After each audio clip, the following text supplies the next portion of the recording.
Hello everyone, this week's Parashat Chayei Sara.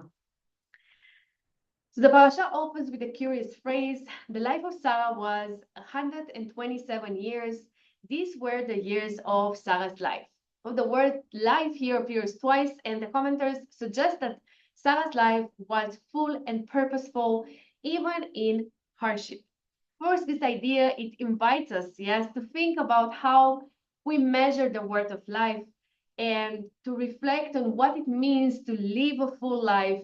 Um, if a full life it's measured in achievements or relationships, or it's something else, do we navigate life challenges in a way that preserves our integrity and purpose as Sarah did? Of course, Sarah was an incredible woman. She was higher in prophecy than Abraham. Hashem tells Abraham, listen to your wife. She knows what she's talking about. She helped him become who he was at the end. Yes, she had a very big impact, not only in Abraham's life by converting people with him and being by his side and helping him to grow, also having a very big impact in Isaac's life.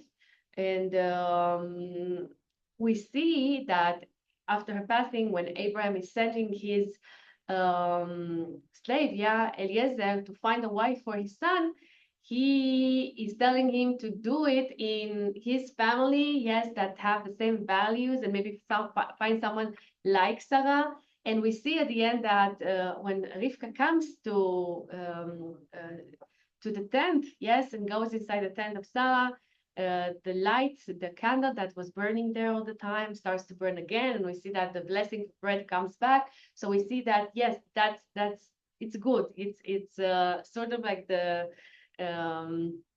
it's what Sarah would have wanted for her son. Yes. After Sarah's passing, Abraham mourns her, but immediately takes action to secure her burial, and his ability to honor her with dignity while also moving forward reflects a model of resilience. Yes, Abraham, again, he's an example here. And this parasha revolves around both Sarah and Abraham legacies, which extend not just to their descendants, but through the impact they left on the people around them. So we understand that having a legacy doesn't necessarily mean to give this to your children so the children can continue what you do. It's also by you being you and influencing the people around you, because whatever you manage to influence, those people are going to take that and also influence others. And this is how it goes. That's the legacy, yes? You, by being an example, by people looking at you and trying to measure up, that's the legacy that you leave in this world, yes? So of course, Sarah's kindness and courage and strength continue to influence those who remember her. And we need to learn from here how we might build our own legacies, and what values or actions do we want to be remembered for. Yes, how can we actively shape our impact on the world and people close to us?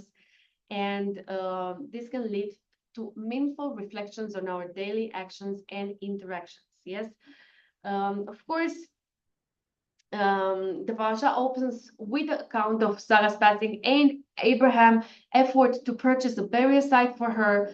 While it may seem at first that the story is mainly about security land for Sarah's burial, this parasha is profoundly about legacy and relationship and continuity. One deep idea to discuss is that Abraham's acquisition of the cave of the Machpelah, the cave of the patriarchs, where the four main patriarchs of Judaism are buried there, Abraham and Sarah, Isaac and Rivka, Jacob and Leah, and of course Adam and Eve, that also buried there. And we know that Rachel was buried next to Bethlehem. But this acquisition of the cave of Machpelah, of course, Abraham is trying to buy this from Ephron with a full price from Ephron the Hittite, despite Ephron offering it for free. And this insistence highlights Abraham's values and essence of responsibility toward the future. Abraham action can teach us about the importance of ownership and commitment to both spiritual and physical legacy. Nobody can say that, in a few years, the Ephron or his children or whoever is going to come and say, listen, you didn't buy this. We gave it to you. It's a present. Give it back. Yes. So Abraham says, no, I need to buy it. It's mine with a contract with full price.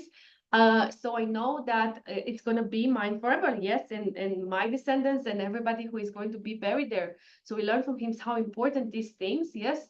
Abraham's insistence on paying for the land reflects a deep respect for others and a rejection of taking things without proper compensation.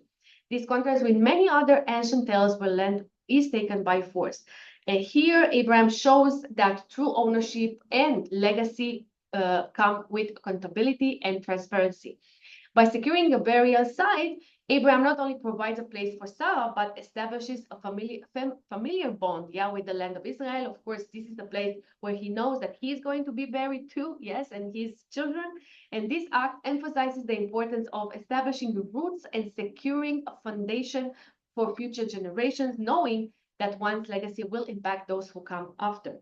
Abraham's purchase is an affirmation of his faith in God's promise that his descendants will inherit the land. Despite not yet having full possession of the land, he invests in it, acting on his belief that God's promises are real, even if their fulfillment isn't immediate. Yes? So, of course, again, we ask ourselves how we create a legacy and how can we ensure it is meaningful. How can we balance humility and integrity in our intention with others, especially regarding possessions and power?